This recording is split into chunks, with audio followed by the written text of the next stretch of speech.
Para aqueles que nos visitam, sejam todos muito bem-vindos à Igreja Presbiteriana Vila da Graça. Meu nome é Tiago Souza e pela graça do Senhor eu tenho pastoreado essa igreja. E você é muito bem-vindo em nosso meio. Nós estamos hoje iniciando uma série curta de mensagens, é uma série temática, onde nós vamos tratar sobre fé e política. Essa série tem como título Política à maneira de Deus. Política à maneira de Deus. Irmãos, obviamente que nós não vamos transformar o nosso púlpito em palanque, não vamos defender nenhum político, nós não vamos defender nenhum partido político, longe disso. O que nós queremos é tratar sobre esse assunto tão caro para nós, como cristãos, e tentar entender a cosmovisão bíblica acerca deste assunto, tá bom? Então hoje nós vamos tratar sobre a igreja e o Estado, a separação bíblica das esferas. A igreja e o Estado, a separação bíblica das esferas. Irmãos, antes de qualquer outra coisa, eu quero recomendar aos irmãos alguns textos, alguns livros. Se os irmãos desejarem ler, estudar sobre o assunto, eu tenho alguns livros aqui, todos em português, você pode adquirir. Você pode encontrar eles pela internet, tá? Bons livros cristãos que falam acerca da fé e política. O primeiro livro é do Dr. Wayne Grudem, do teólogo Wayne Grudem, né? Da teologia sistemática de Wayne Grudem. Política segundo a Bíblia, princípios que todo cristão deve conhecer. Livro da editora Vida Nova. É um livro que basicamente vai ser o livro-texto da minha palestra de domingo que vem. O segundo livro é do professor Franklin Ferreira, também pelas edições Vida Nova. Contra a idolatria do Estado. O papel do cristão na política. O papel do cristão na política, do professor Franklin Ferreira. O terceiro livro, irmãos, Visões e Ilusões. Visões e Ilusões Políticas, do Dr. David Koyzis. Esse livro, irmãos, eu estou lendo agora, um livro fantástico, fantástico. O livro tem como cunho, né, entender o que está por trás dessas ideologias políticas. Por que algumas pessoas são tão ferrenhas em defender um determinado lado da política, uma determinada ideologia da política. David Koyzis praticamente vai desnudar tudo isso e vai nos mostrar que possivelmente o que está por trás disso é uma idolatria. É uma idolatria, um falso Deus, onde aquela pessoa coloca numa determinada ideologia a sua esperança, uma esperança messiânica, né? E é bem interessante mesmo, recomendo aos irmãos. Esse livro é do meu irmão Samuel, eu pedi para ele emprestado, irmãos, eu rabisquei todo o livro, depois eu falei para ele, vou comprar um para ti novo e vou comprar mesmo, tá, Samuel? Mas esse aqui eu peguei para mim porque eu risquei ele praticamente inteiro. E o último livro, irmãos, praticamente, talvez o melhor livro, não que seja o melhor dos 4, mas é o livro que eu estou mais usando agora, é esse aqui. Entre a Fé e a Política. Entre a Fé e a Política, do Valmir Nascimento. Eu não conhecia esse autor, é um evangelista das Assembleias de Deus e um dos diretores da Ana Júri. Tá? Então, é fantástico esse livro, Entre a Fé e a Política, a participação dos evangélicos no processo político eleitoral. Reflexões sobre a legitimidade, abuso de poder e a ética cristã na esfera pública. Tá? Livro bem interessante que os irmãos podem estar adquirindo, tá bom? Vamos lá então, irmãos. O que a religião tem a ver com a política? O que a religião tem a ver com a política? Precisamente o que a fé cristã tem a ver com a política. Será propício a nós cristãos pensar e refletir biblicamente a política? Obviamente que sim, irmãos. Deus criou todos nós em coletivo. Nós não fomos criados para viver sozinho no jardim. Bem como disse Abraham Kuyper, Deus poderia ter criado os homens como indivíduos separados, estando lado a lado sem uma conexão genealógica. Assim como Adão foi criado separadamente, o segundo, o terceiro e assim por diante, cada homem poderia então ter sido chamado à existência individualmente, mas Deus não fez assim. Todos nós somos descendentes de homem, ou seja, nós somos criados, irmãos, em coletivo. Todos nós temos o nosso nascimento orgânico unido a essa raça, a raça humana. A ordem de Deus ao nosso pai Adão foi: sejam férteis e multipliquem-se. Gênesis capítulo 1, verso 28. Obviamente que organizações sociais, elas estão implícitas nesse mandamento cultural do homem. Contudo, irmãos, nos dias atuais, relacionar a fé cristã e política é visto como algo antiquado, é visto como algo retrógrado. Alguns levam consigo o antigo ditado popular, né? Política, religião e futebol não se discute. Eu ouvi isso nessa semana, inclusive. Política, religião e futebol não se discute. Irmãos, tal ditado, ele só faz sentido para 3 tipos de pessoas. Primeiro, para o político lacaio, que se alimenta da falta de reflexão e conscientização política. O segundo grupo é para o crente ou para o cético, né, que não tem argumentos sobre as suas convicções teológicas, doutrinárias. E terceiro, para um torcedor cujo time, né, acabou de ser derrotado. Então, política, religião e futebol não se discute. Isso não é verdade. Irmãos, nós precisamos discutir sobre política. Nós precisamos usar essa massa cefálica do Senhor, que o Senhor nos deu para firmar as nossas convicções. Se, como crentes que somos, estivermos indispostos a debater ideias, expressões políticas da nossa fé, nós teremos grande dificuldade de nos relacionar em sociedade e compreender conceitos nobres como cidadania, democracia, convivência mútua. E nós sabemos que desses 3 assuntos, né, política, religião e futebol, de longe, irmãos, religião e política são os mais delicados em debater. São os mais delicados em debater separadamente. Agora, nós estamos então entrando numa série que vai relacionar ambas as coisas, ambos os temas, ou seja, o nosso desafio é ainda maior, porque nós vamos agora relacionar fé cristã com a política.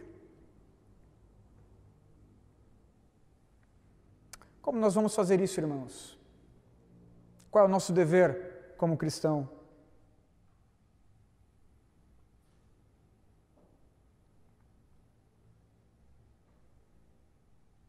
Hoje nós vamos ver que, de fato, nós precisamos refletir e pensar como a nossa fé, ela deve se relacionar com a política. Dar a César o que é de César e dar a Deus o que é de Deus se mostra como um grande desafio para todos nós. O que a Bíblia tem a nos dizer sobre isso? Por favor, abra comigo em Mateus, capítulo de número 22. Nós vamos ler do verso de número 15 ao verso de número 22. Mateus, capítulo 22, do 15 ao 22.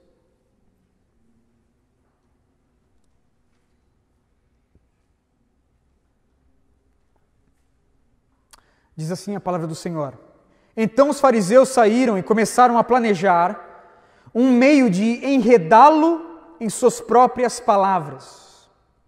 Enviaram-lhe seus discípulos junto com os herodianos, que lhe disseram: Mestre, Nós sabemos que és íntegro e que ensinas o caminho de Deus, conforme a verdade.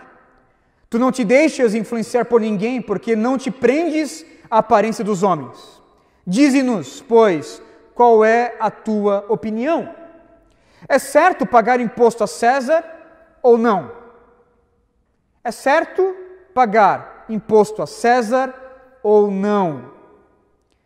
Mas Jesus, percebendo a má intenção deles, perguntou: hipócritas, por que vocês estão me pondo à prova? Mostrem-me a moeda usada para pagar o imposto. E eles lhe mostraram um denário.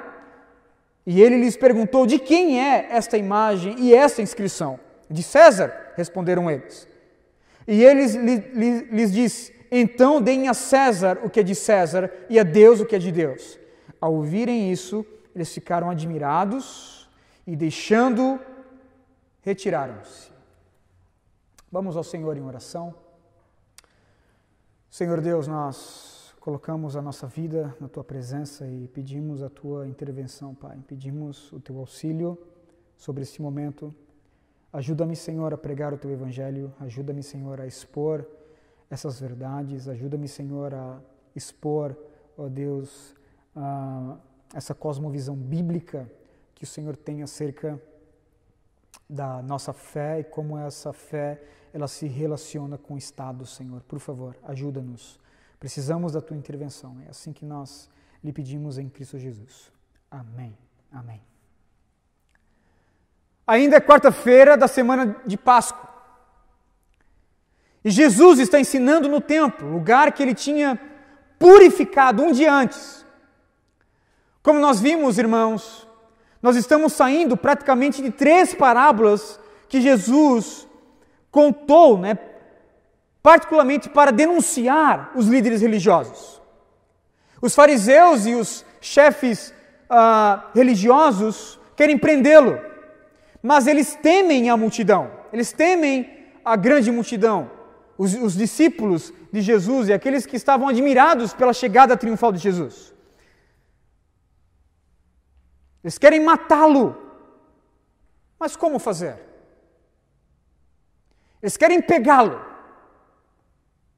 mas como eles podem fazer isso?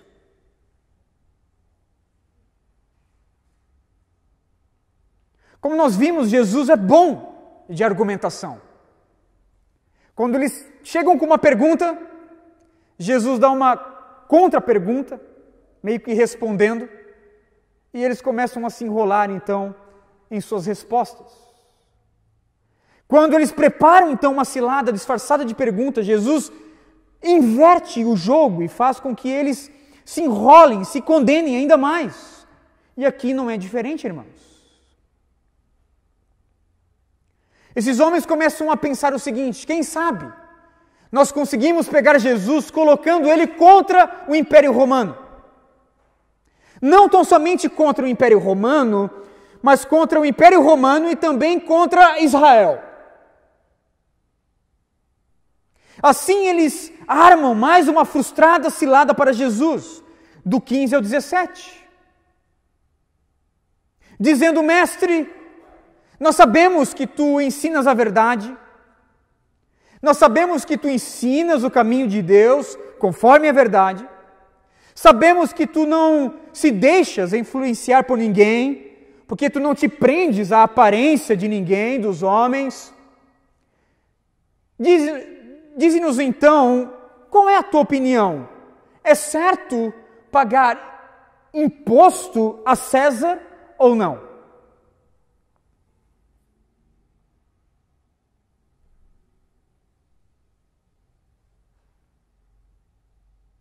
Veja que a pergunta que eles fazem tem como cunho colocar Jesus novamente num dilema.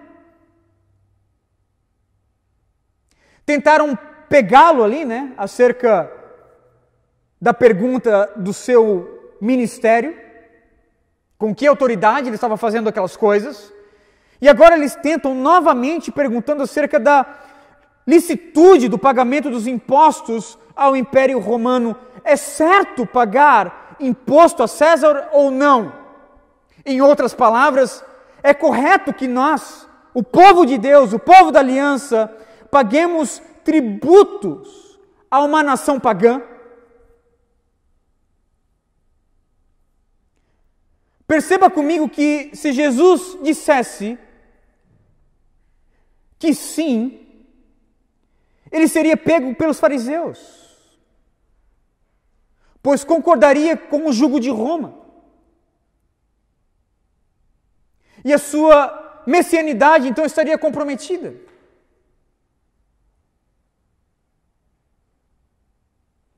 O pagamento individual era um sinal mais óbvio da submissão de uma pessoa ao jugo de Roma. Se dissesse que não, estaria então se expondo à acusação de traidor ao imperador. Veja que o grupo aqui, ele é formado por fariseus, pelos discípulos dos fariseus e pelos herodianos, irmãos. Mas o verso 18 ao 21 vai nos dizer que Jesus, percebendo a má intenção deles, perguntou: hipócritas, por que vocês estão me pondo à prova? Jesus conheceu. Jesus soube da intenção. Jesus soube que eles estavam tentando pegá-lo. E Jesus então pediu uma moeda. Mostrem-me a moeda usada para pagar o imposto. E eles então mostraram um denário. E Jesus então perguntou: de quem é esta imagem e esta inscrição? De César, responderam eles. E Jesus disse: então deem a César o que é de César e deem a Deus o que é de Deus. Jesus conhece o coração dos seus inimigos. Ele sabe o que eles esperam, irmãos, é apenas uma resposta reducionista a fim de incriminá-lo. Mas Jesus não responde simplesmente com um sim, e nem mesmo com um não. Antes, Jesus pede uma moeda romana, um denário, equivalente a um dia de trabalho de um soldado, que era usada para pagar taxas, impostos, tributos, e pergunta: de quem é esta imagem? O que vocês estão vendo aqui? De quem é o rosto estampado nessa moeda? E de quem é a inscrição? Irmãos, uníssono, herodianos e os discípulos dos fariseus responderam: a imagem é a inscrição de César. A imagem é de César. E a inscrição também é de César, verso 21. Veja, irmãos, que a arqueologia bíblica, ela corrobora com a narrativa de Mateus. De fato, um denário romano tinha de um lado a efígie de Tibério César e do outro lado a gravura, do imperador, sentado então num trono com um diadema na cabeça e com uma engenhosa inscrição dizendo: Tibério César, filho de Augusto, César, Pontífice Maximus. Que Jesus e qualquer judeu poderia então entender como, denotando César como uma espécie de um sumo sacerdote. A contra-resposta de Jesus, contudo, deixou esses homens atônitos e calados. Ora, se a imagem é de César, dê a César o que é de César. O que nós temos aqui, irmãos? Jesus sabe que é lícito pagar os impostos aos governantes, sejam eles da própria nação, ou seja, de uma nação suzerana, como no caso de Roma. Jesus não estava desviando o assunto ou escapando de uma controvérsia. Pelo contrário, ele estava respondendo: sim, paguem seus impostos. Jesus sabia e conhecia tanto os benefícios dos impostos romanos para uma organização coletiva básica, como também reconhece que é correto aos olhos de Deus se submeter e honrar os governantes quando estes não colidem com a vontade de Deus. É o que Paulo vai nos dizer em Romanos capítulo 13, verso de número 1. Todos devem sujeitar-se às autoridades governamentais, pois não há autoridade que não venha de Deus. As autoridades que existem foram por ele estabelecidas. Paulo vivia sob a mesma autoridade, sob o mesmo governo que Jesus, o governo romano. Paulo, entretanto, irmãos, viu as primeiras ondas de perseguição. Todavia, nós não vemos Paulo aqui organizando uma revolução armada contra César. Pelo contrário, Paulo via César e os governantes de Roma como uma autoridade a qual todos devem se submeter. E ele continua em Romanos capítulo 13, verso de número 5. Portanto, é necessário que sejamos submissos às autoridades, não apenas por causa da possibilidade de uma punição, mas também por questão de consciência.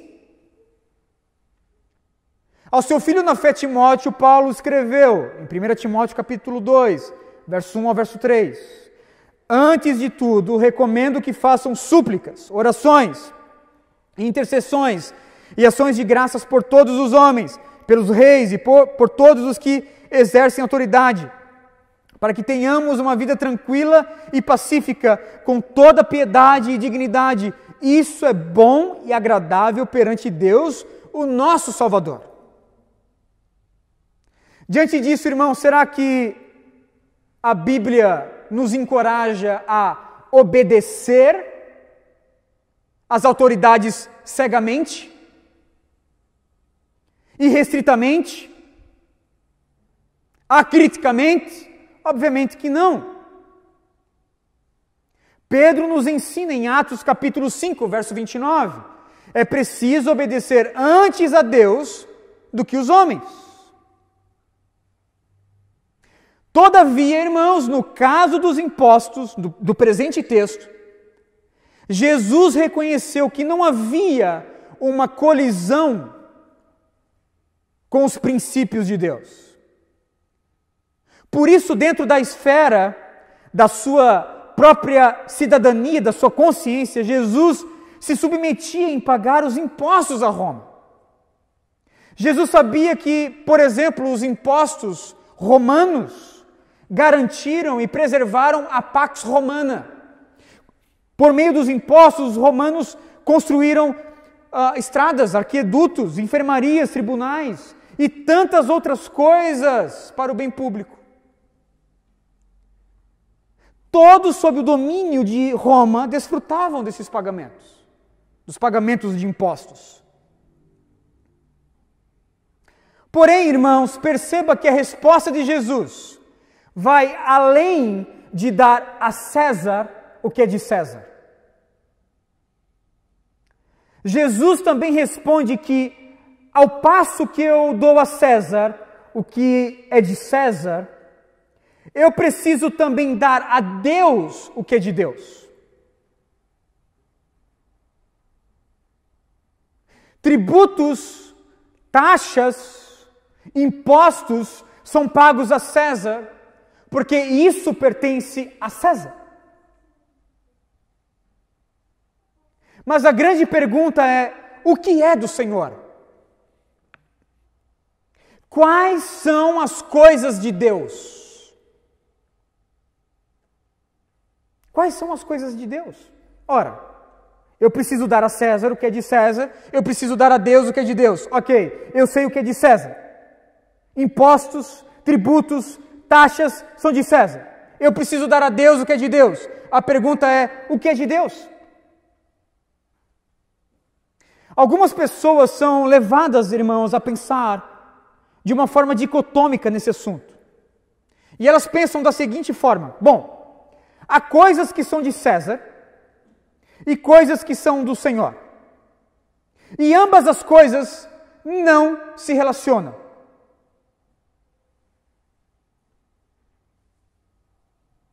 As pessoas são levadas a pensar sobre isso sempre no sentido de que as coisas de Deus não podem intervir nas coisas de César.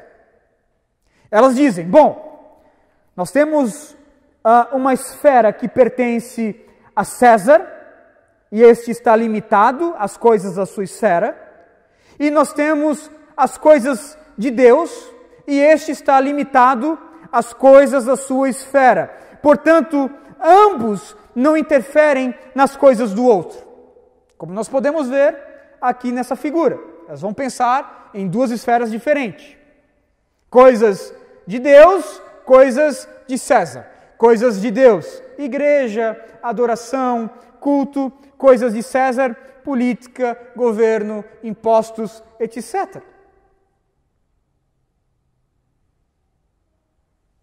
Por um lado, irmãos, essa fala, esse pensamento ele está correto.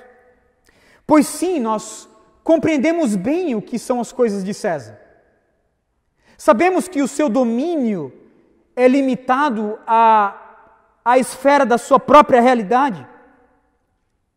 César precisa cuidar das coisas de César. O Estado precisa cuidar das suas responsabilidades, das suas obrigações. Mas a pergunta é, o que é de Deus? Quais são as coisas de Deus?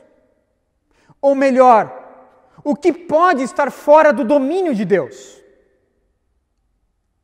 Quais os limites da sua soberania? Quais os limites do interesse do Senhor? Se nós devemos dar a Deus, irmãos, o que é de Deus, precisamos, portanto, saber quais são as coisas de Deus. Portanto, a grande pergunta não é tanto o que é de César, porque nós sabemos o que é de César. A pergunta é, o que é de Deus? Tudo é de Deus. Não há nada no universo que não seja dele. Enquanto César, irmãos, tem um limite em sua soberania, restringindo a jurisdição da sua esfera na política pública, Deus é ilimitado e completamente autônomo na sua soberania. Desse modo, irmãos, César não pode intervir nas coisas de Deus, mas Deus pode intervir nas coisas de César. E tudo deve ser olhado, então, sob o prisma da soberania autônoma de Deus, em reger não somente aquilo que inteiramente é relacionado com Ele, por exemplo, a religião cristã, mas todo o universo, irmãos, inclusive a política.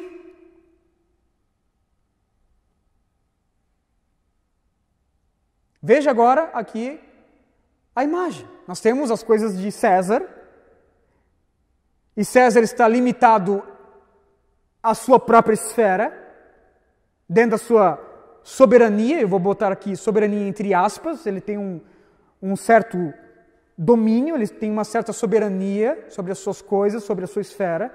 Contudo, as coisas de César estão dentro das coisas de Deus.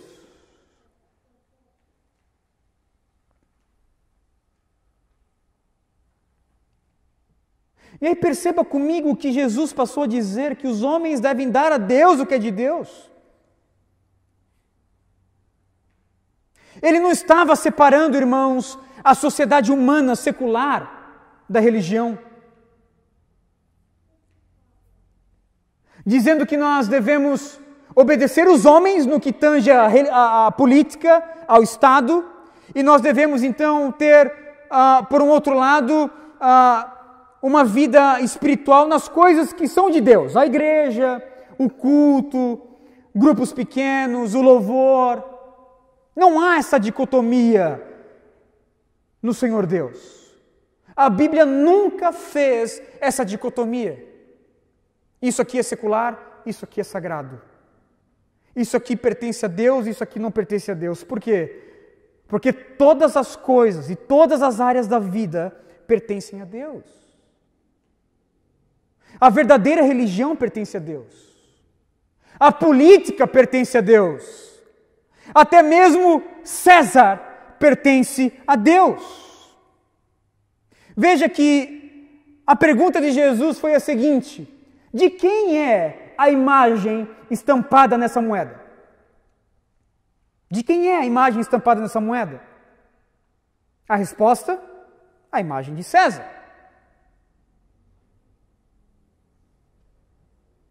Contudo, nós precisamos perguntar também, a fim de compreender a teologia bíblica por trás das esferas, se a imagem na moeda era de César, e a pergunta foi: de quem é a imagem dessa moeda? Nós precisamos perguntar: a imagem de quem foi feito César? A imagem de quem foi feito César? Se nós podemos ver naquela moeda a imagem de César, a pergunta é: e César é a imagem de quem? A imagem de quem foi feito César? Resposta: a imagem de Deus. Irmãos, o homem foi feito à imagem de Deus. César era homem, portanto César também estampava a imagem de Deus, e por isso César era de Deus. Se por um lado aquelas pessoas deveriam dar aquela moeda porque nela continha a imagem de César, César deveria ser rendido a Deus porque ele contém a imagem de Deus. Ele estampava a imagem de Deus. Dessa forma, irmãos, o governo e a igreja, apesar de terem jurisdições distintas, responsabilidade e papéis distintos, partilham da obrigação comum de promover o bem daqueles que são feitos à imagem de Deus, e isso glorifica a Deus. A igreja e o Estado são instituições separadas, são esferas distintas, mas que existem, ou pelo menos devem existir, para promover a glória de Deus.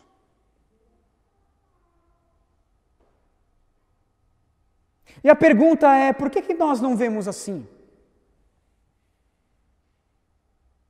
Por que ainda nós separamos, irmãos, o mundo secular do mundo sagrado? Por que nós temos a dificuldade de ver a política, a esfera política, como uma esfera que deve ser usada para o bem da sociedade e para a glória de Deus? Irmãos, eu creio que parte disso, parte desse equívoco, é uma herança do dispensacionalismo. Do dispensacionalismo clássico, que por muitos anos doutrinou a igreja, dicotomizando as esferas em dois lados. Aquilo que pertence a Deus e aquilo que pertence ao mundo, aquilo que pertence a Satanás. Franklin Ferreira vai dizer no livro Contra a Idolatria do Estado, ele vai dizer que talvez a ideia dispensacionalista de maior impacto no ideário evangélico foi relacionar a lei ao mundo como decaimento, compreendendo o mundo como espaço esvaziado do interesse de Deus até o fim dos tempos, restringindo assim a graça aos limites da igreja e das dimensões espirituais. Não é de estranhar, portanto, que com o tempo o movimento evangélico tenha classificado o mundo como um caso perdido até a volta de Jesus. Tampouco espanta o ensino de que o crente deve concentrar a sua vida na igreja e nos assuntos espirituais, e de que tudo o que diz respeito ao universo secular deve ser considerado estranho e maléfico à igreja. Nesse caso, irmãos, por muitos e muitos anos, os cristãos eles foram doutrinados a pensar como essa figura. Deus se interessa pela igreja, segundo a herança dicotômica do dispensacionalismo. Deus se interessa pela igreja. As outras esferas, como a família, como o lazer, como as artes, como o Estado, como a política e as suas ramificações, como o trabalho, isso pertence ao mundo, isso pertence a Satanás. Essas coisas não têm jeito, Deus não se interessa por isso. Irmãos, essa visão bíblica, essa visão, ela não é bíblica. não é uma visão que corresponde às Escrituras. Limitar o interesse de Deus na esfera da religião verdadeira é tentar apequenar a soberania de Deus. Sim, Deus se interessa pela igreja. Ele desceu dos céus para comprá-la, para redimi-la. Mas Deus também se interessa pela família. Deus também se interessa pelo trabalho. Deus também se interessa pelas artes. Deus também se interessa pelo Estado. Deus também se interessa pelo lazer. Deus também se interessa pela educação, pela ciência. A esfera da igreja não é a única esfera que Deus se interessa. Inclusive, Jesus não morreu tão somente pela esfera da igreja. Colossenses capítulo 1, versos 19 e 20, Paulo vai dizer: pois foi do agrado de Deus que nele, em Cristo, habitasse toda a plenitude, e por meio dele reconciliasse consigo todas as coisas, tanto as que estão na terra como as que estão nos céus, estabelecendo a paz pelo seu sangue derramado na cruz. Em 2 Coríntios capítulo 5, verso 19, Paulo vai dizer que Deus estava em Cristo reconciliando consigo mesmo o mundo, todo o cosmos. João Batista, entendendo que Deus se interessa pela política, denunciou o pecado de Herodes. Por isso que ele foi preso, por isso que ele foi morto. Em Lucas capítulo 3, verso 19, nós temos Jesus nos ensinando a orar. Pai nosso que estás nos céus, santificado seja o teu nome. Venha a nós o teu reino, seja feita a tua vontade, assim na terra como nos céus. Cristo se interessa por todas as coisas, por todas as esferas. Por quê? Porque todas as coisas são dele, são de Deus. E aí a teologia reformada, irmãos, principalmente o neocalvinismo holandês, no início do século XX, ele reacendeu essa verdade na igreja. Ele reacendeu essa doutrina que ao Senhor Deus pertence todas as coisas e que é do seu interesse a reconciliação e a redenção de todas as coisas. Se algo foi ofuscado pelo pecado, como essas esferas foram ofuscadas pelo pecado, se algo foi ofuscado pelo pecado, este algo precisa ser redimido pelo avanço do reino de Cristo. E de fato, irmãos, nós devemos então ao neocalvinismo o ressurgimento da verdade bíblica que Deus se interessa em redimir as artes, a família, o trabalho, o lazer, a ciência, a educação, o Estado. Por quê? Porque isso gera glórias a Deus. Isso gera fama para Jesus, isso converge para a fama de Jesus. Abraham Kuyper, ex-primeiro-ministro holandês e um dos pais do neocalvinismo, ele disse em sua célebre citação: não há um único centímetro quadrado em todos os domínios da nossa existência sobre os quais Cristo, que é soberano sobre tudo, não clame, é meu. Não há um único centímetro quadrado em todos os domínios da nossa existência, em todo o cosmos, em todo o universo, sobre os quais Cristo, que é soberano sobre tudo, não clame, é meu. Galgando ali sobre as trilhas antigas do calvinismo clássico, Kuyper reformou o conceito bíblico do interesse de Deus sobre as esferas de soberania.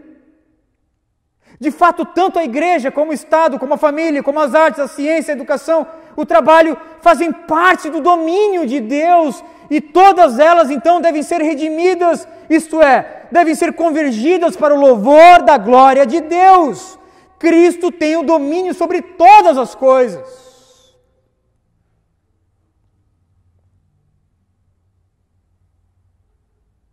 Ora, se Cristo tem domínio sobre todas as coisas, a pergunta é: será que as coisas de César ficaram de fora? Será que a política ficou de fora? Será que o Estado ficou de fora? Obviamente que não, irmãos. Ao Estado, Cristo também clama: é meu. A política, ainda que seja corrompida, deturpada, ofuscada pelo pecado, Cristo também clama: é minha. Aos poderes executivo, legislativo e judiciário da nossa república, Cristo também clama: são meus. A política é minha, o Estado é meu. Todas as coisas são de Deus. Não há nada que fique de fora.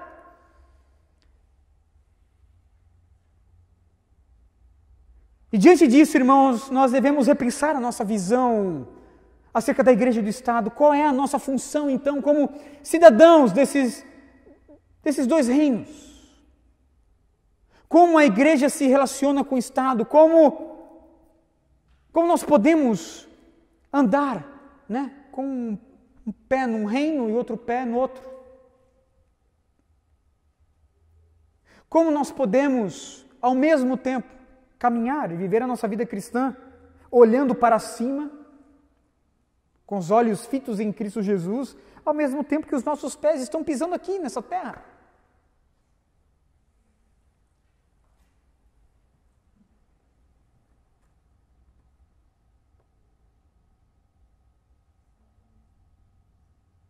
Porque há tão pouco interesse de verdadeiros crentes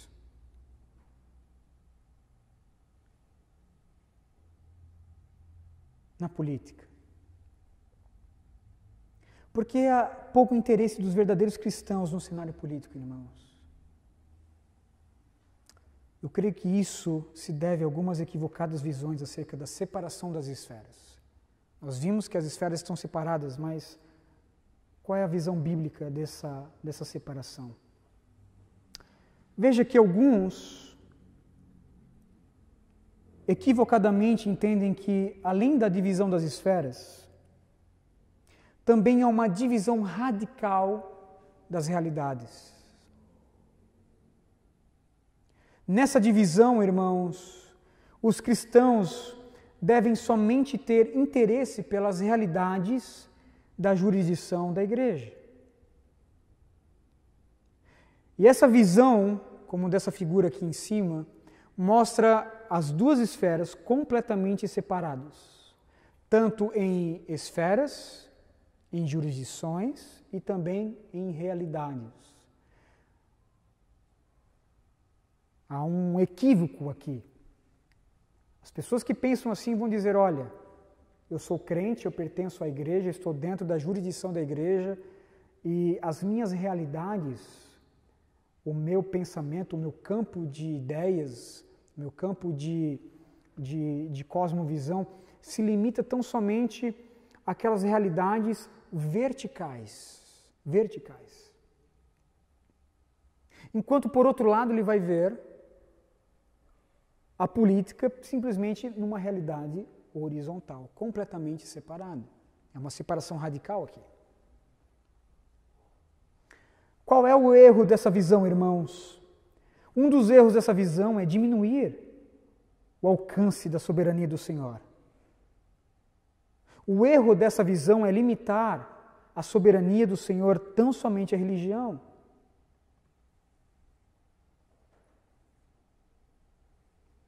Nessa visão, por exemplo, a igreja não se envolve em pautas políticas, que lhe interessam.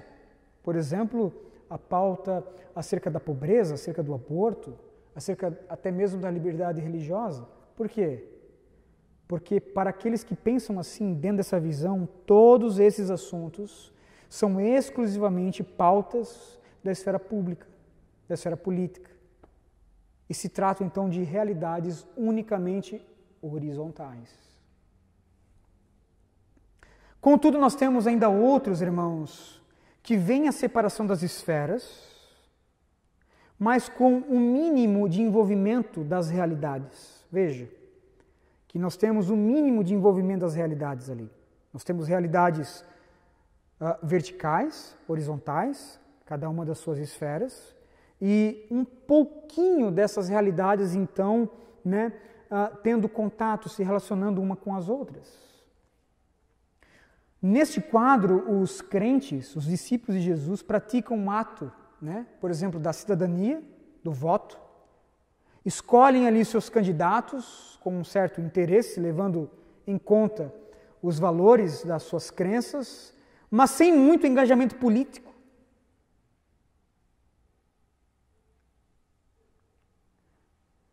Aqueles que pensam assim, dentro dessa visão, têm seus candidatos particulares, e votam em determinados partidos políticos, cuja agenda se coaduna com os interesses da igreja.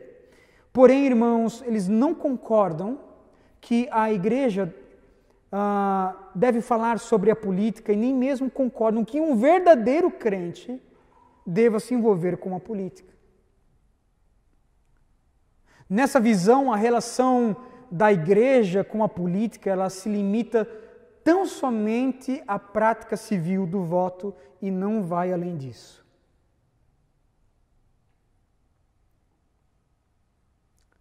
Contudo, nós temos ainda uma terceira visão equivocada da separação das esferas. Alguns vão entender que as esferas são separadas, mas com os interesses e realidades presentes numa única jurisdição, numa jurisdição em comum. Neste quadro, irmãos, tanto o imperador ou o rei governa sobre todos juntamente com a igreja. As leis do Estado e as leis da igreja são combinadas.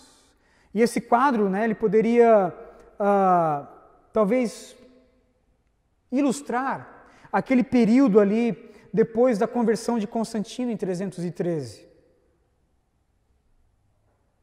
A conversão de Constantino, do imperador, foi o primeiro passo, então, para transformar o cristianismo numa religião, de uma religião ilícita, de uma religião proibida, para uma religião oficial do Estado, com a chancela do Estado.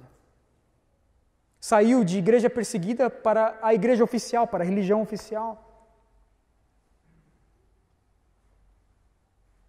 Neste caso, irmãos, as esferas, ainda que as esferas fossem separadas, o imperador era o imperador, o papa era o papa, mas as realidades horizontais e verticais se misturavam completamente numa única jurisdição. E aí Constantino tinha um lema que reflete bem a visão desse quadro, a visão dessa separação de esferas, mas numa única jurisdição. Ele dizia o seguinte: um Deus nos céus e um imperador na terra.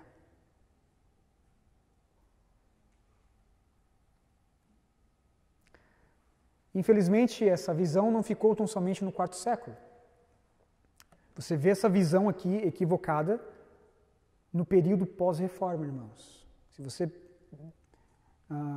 der uma olhada na história da igreja, você vai ver que, por um momento, protestantes que estavam numa nação católica deveriam fugir. Ao passo que, em outros lugares, católicos dentro de uma nação protestante deveriam fugir. Qual é o problema dessa visão? Além da opressão política e religiosa sobre as pessoas, as realidades estarão tão combinadas que falsos convertidos e falsos professos serão feitos, não pela mão da igreja, mas pela mão do Estado. E aí, nesse caso, vai ser bem difícil identificar um verdadeiro cristão, pois todos estão debaixo da jurisdição do Estado e também da igreja.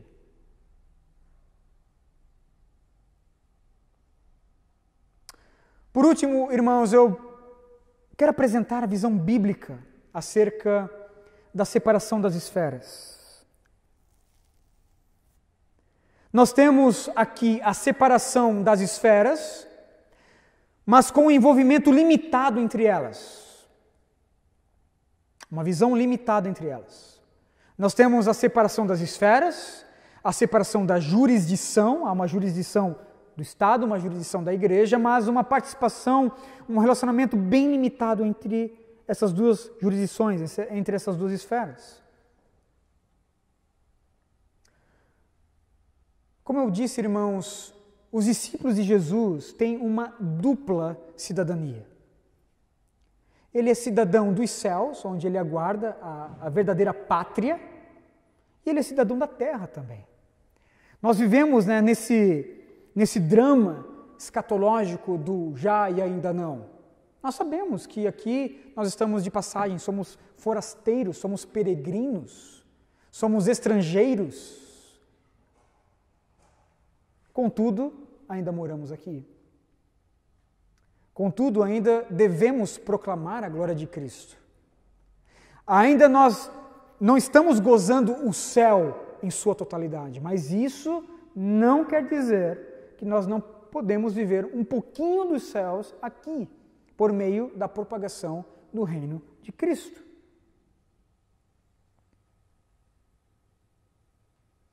Essa visão, irmãos, ela diz que todas as nossas escolhas, os nossos desejos, as nossas responsabilidades estão conectadas com essas realidades. Uma realidade horizontal e vertical estão presentes na nossa vida. Nós somos ao mesmo tempo pessoas religiosas e políticas. Somos criaturas políticas e criaturas religiosas ao mesmo tempo.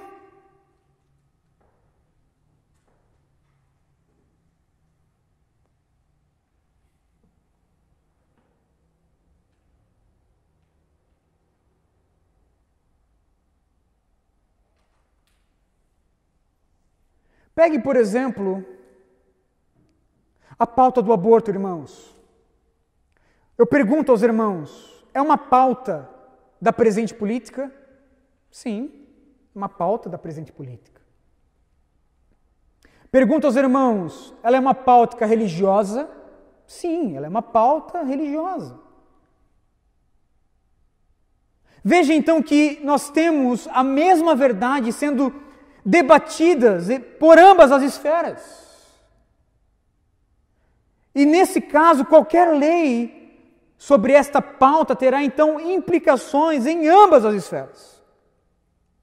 Qualquer manifestação acerca desse tema vai respingar nas realidades políticas ou religiosas. Um outro exemplo é a questão da legalização do casamento homoafetivo. É uma questão discutida em ambas as esferas, e qualquer posicionamento de uma esfera afetará as realidades da outra esfera. Essas interferências, elas não acontecem, por exemplo, em algumas pautas bem peculiares, como a doutrina do princípio regulador do culto. O que o Estado tem a ver com o princípio regulador do culto? O que ele tem a dizer? Qual é a pauta do Estado sobre o princípio regulador do culto? Nenhuma. É uma pauta unicamente da jurisdição da igreja. Como nós vimos, a soberania de César, ela é limitada, mas não a soberania de Deus. César, isto é, o Estado, ele tem responsabilidades e papéis bem peculiares. Todavia, irmãos, as responsabilidades e os papéis do Estado devem ser feitos para a honra e para a glória de Deus.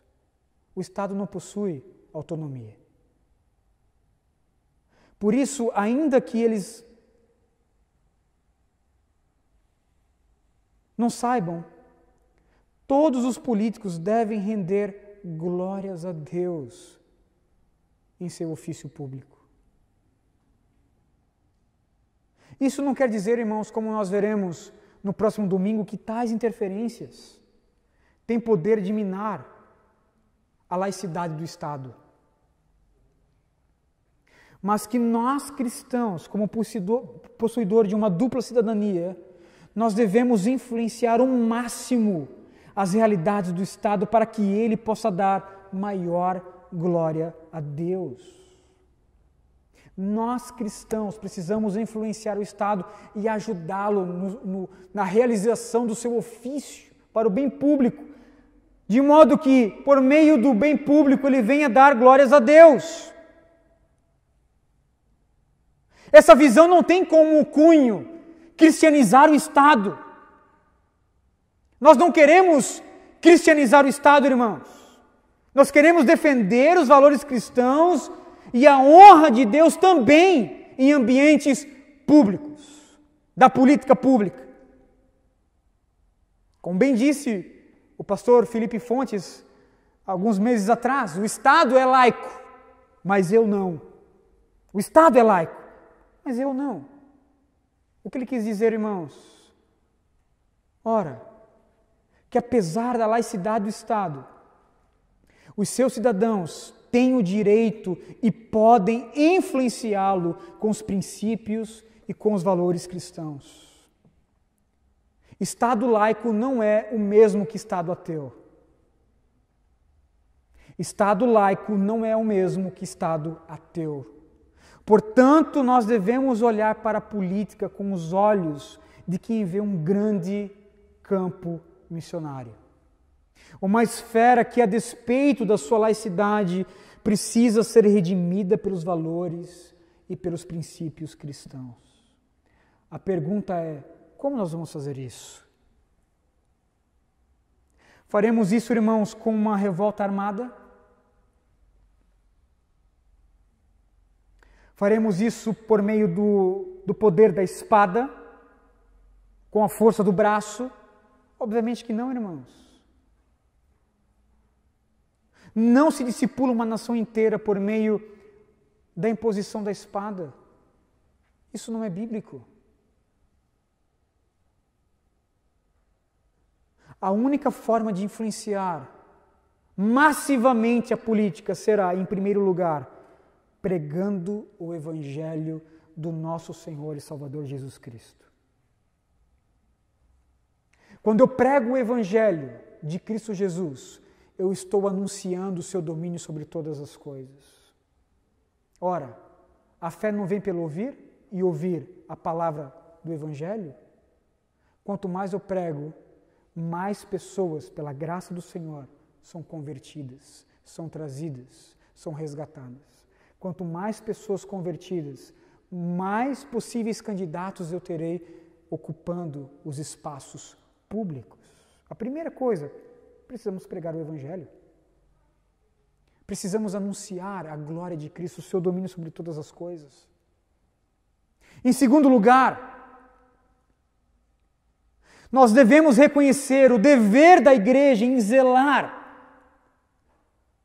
pela separação das esferas, ao passo que as comunidades locais, as igrejas locais, tomem consciência das suas responsabilidades públicas.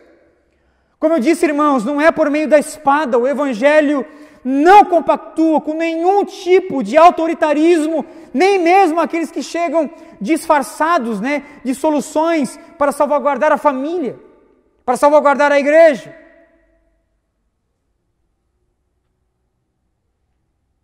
A nossa influência cristã na política será por meio da propagação pública dos valores e dos princípios cristãos para a nação, respeitando sempre as instituições levantadas pelo Senhor, como também a natureza da laicidade do Estado. Precisamos, irmãos, ser sensíveis em nossa caminhada cristã, pisando esses dois reinos distintos.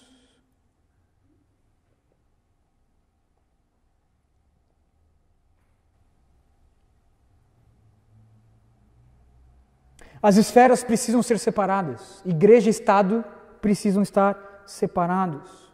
Esferas separadas. Precisamos zelar por isso. Esferas separadas. convicções doutrinárias bem firmadas e o respeito ao pluralismo de ideias bem posicionado. Nós não somos chamados, irmãos, para subverter governos. Nós não somos chamados a subverter autoridades ou mesmo coagir pessoas a crer naquilo que nós cremos. Não fomos chamados a dar nenhum tipo de golpe político a fim de cristianizar a nação. Não fomos chamados, irmãos, para impor à força os nossos princípios e valores. Todavia, nós fomos chamados a pregar o Evangelho em todos os lugares e anunciar o domínio de Cristo sobre todas as coisas. Em terceiro lugar, nós precisamos envolver urgentemente os crentes vocacionados por Deus no debate político. Cadê os crentes, irmãos? Cadê os cristãos? Cadê os reformados? Onde estão eles no cenário político? Se desejarmos ver uma transformação social efetivamente benéfica para a nação, onde a glória de Deus é manifestada por meio do bem coletivo, nós precisamos envolver os discípulos de Jesus nos debates público-político. Deus é glorificado quando seus filhos exercem os seus direitos para o bem público e para uma maior propagação da glória de Deus. Por isso, irmãos, os puritanos declararam na Confissão de Fé de Westminster, dizendo que no capítulo 23, parágrafo 2º, aos cristãos é lícito aceitar o ofício de magistrado, sendo para eles chamados e em sua administração como devem especialmente manter a piedade, a justiça e a paz, segundo as leis salutares de cada estado. Você já nasceu de novo? Você é membro de uma igreja local?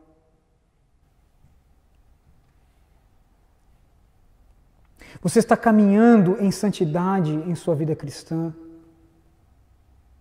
Eu lhe encorajo hoje, como discípulo de Jesus, então, a olhar para a política como um grande campo missionário, esperando a ser redimido. Nós precisamos, irmãos, de homens e de mulheres de Deus nessa esfera, anunciando o domínio de Cristo e exercendo piedosamente o seu ofício para a glória de Deus. Como nós vimos, o domínio de César é limitado, mas não o domínio de Deus. A política, Cristo também clama, é minha. É minha. Cristo olha para cada centímetro quadrado da esfera política, ainda que dentro de um país tão doido como o nosso, tão desorganizado como o nosso, tão corrupto como o nosso, e Cristo clama, é meu. É meu. De fato, irmãos, eu encorajo os irmãos a se envolver, a se engajar politicamente nessas causas. Você é uma criatura religiosa e também uma criatura política. Nós não podemos tão somente limitar a nossa atuação como cidadão, a nossa atuação política tão somente de 4 em 4 anos, quando a gente vai ali e escolhe um candidato. Somos chamados mais do que isso. Amém, irmãos? Vamos orar?